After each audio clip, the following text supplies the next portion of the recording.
আসসালামু আলাইকুম, তানহাজ ফ্যাশনে আপনাদের স্বাগতম। আজ আমি আপনাদের সাথে সুন্দর প্লাজো টের কাটিং এবং সেলাই দুটি দেখিয়ে দেব। এক্সট্রা কোনো কাপড় জয়েন্ট না করেই প্লাজোর নিচে এই এত সুন্দর ডিজাইনটি করা আজ আমি আপনাদের ভিডিওতে শিখিয়ে দেব। খুব সহজেই আপনারা চাইলে এই ডিজাইনটি করে নিতে পারবেন। এই ধরনের প্লাজো বানাতে চাইলে আমার ভিডিওটি স্কিপ না করে দেখতে থাকুন, আশা করি উপকৃত হবেন। এর জন্য আমি প্রথমে 2 গজ 4 গিরা কাপড় নিয়েছি।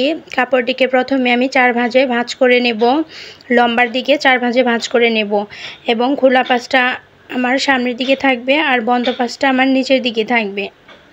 দেখুন কিভাবে আমি কাপড়টি সেট করে নিয়েছি। এবার আমি কোমরের অংশটা মাপ করে নেব। কোমরের অংশটা হবে যার কোমরের 3 ভাগের 1 ভাগ, আর 1 ইঞ্চি নিতে হবে এক্সট্রা। আমি আবারও বলে দিচ্ছি, যার কোমর যতটুকু তার 3 ভাগের 1 ভাগ নিয়ে মাপতে হবে এবং 1 ইঞ্চি এক্সট্রা নিতে হবে। এবার আমি নিচের হাই নেব এখানে 17.5 ইঞ্চি। সবার ক্ষেত্রে 17.5 ইঞ্চি হয়, যদি কেউ অতিরিক্ত অনেক বেশি লম্বা হয় তার ক্ষেত্রে একটু বেশি নিতে হবে, 2-1 ইঞ্চি। আমি এবার দাগ কেটে মিলিয়ে নেব।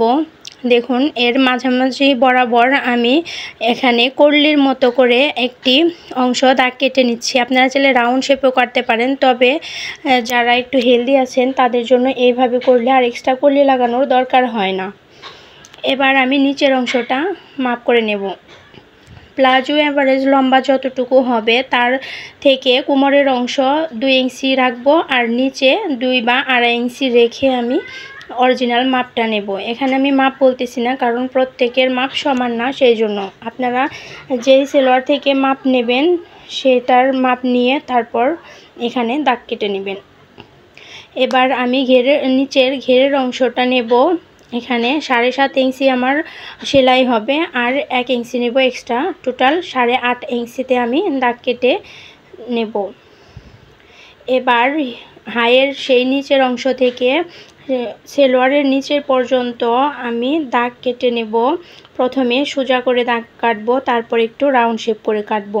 আপনারা দেখলেই ক্লিয়ারলি বুঝতে পারবেন আমি কিভাবে কাটতেছি। ঠিক এইভাবে করে প্লাজো কেটে নেবেন। অবশ্যই এখানে রাউন্ড করে যে দাগটা দিয়েছি সেই দাগটাই কাটতে হবে, এই সোজা দাগ কাটা যাবে না। এবার আমি দেখুন প্লাজোটি কেটে নিচ্ছি।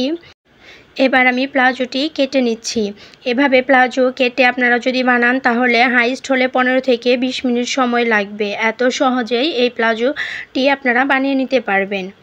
প্লাজোটি কাটা হয়ে গেলে এবার আমি যে নিচের অংশে ডিজাইন করেছি তার জন্য এখানে দাগ কেটে নেব। আমি এখানে 2 ইঞ্চি পরিমাণ কাপড় রাখবো এবং আড়াআড়িভাবেও 2 ইঞ্চি করে কাপড় দাগ কেটে নেব। এখানে স্কোয়ার হবে, জিনিসটা আপনারা ভালো করে খেয়াল করবেন। আমি 2টা প্লাজোর 2 পাই নিচে রেখেছি। এবার দেখুন আমি পুরোটায় দাগ কেটে নিচ্ছি। আপনারা চাইলে যে কোনো ডিজাইন করতে পারেন, কিংবা এখানে ডিজাইন ছাড়া শুধু এমনিতেও সিলিয়ে দিতে পারবেন। এবার 2 ইঞ্চিতে আড়াআড়িভাবে দাগ কাটছি। প্রত্যেকটা কুটি এভাবে 2 ইঞ্চি করে কেটে নেব। খেয়াল রাখবেন প্রত্যেকটা অংশই যেন সমান হয় কাটা। এবার আমি সিলিয়ে নেব। নিচের ডিজাইনটা প্রথমে সিলাবো। এখন দেখুন কিভাবে আমি কাপড়টা ভাঁজ করতেছি, আপনারা খুব ভালোভাবে খেয়াল করবেন। প্রথমে এই কর্নারটা আমি 3 কোনা করে নেব, তারপর আবার এই দিক থেকে আরেকবার ভাঁজ করে নেব। এবার দেখুন এই দিক দিয়ে সেলাইটা হবে। আমি আরেকটা দেখিয়ে দিচ্ছি, খুব ভালো করে লক্ষ্য করুন কিভাবে আমি কাপড়টি ধরে নিচ্ছি।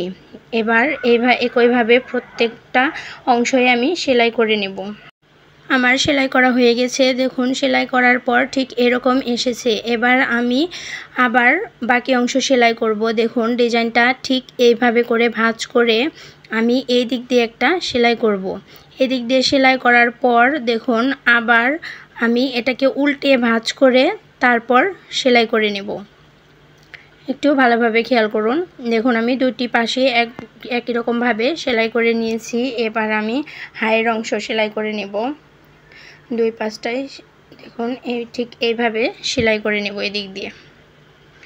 অবশ্যই ডাবল সেলাই দিবেন, যে কোনো কাপড়ের সেলাই ডাবল করে দিলে সবথেকে বেশি ভালো হয়। আমার হায়ের অংশটা সেলাই করা হয়ে গেছে। এবার আমি নিচের অংশটা সেলাই করব প্লাজো একদম নিচে যে অংশটা এখানে আমি ধরে 2 পাশটাই সেলাই করে নেব। একটা সেলাই 2 পায়ে হবে, এখানেও আমি ডাবল করে সিলিয়ে নেব। এই তো আমার দুটি সাইডই সেলাই করা হয়ে গেছে। এবার আমি কোমরের অংশটা সেলাই করে নেব।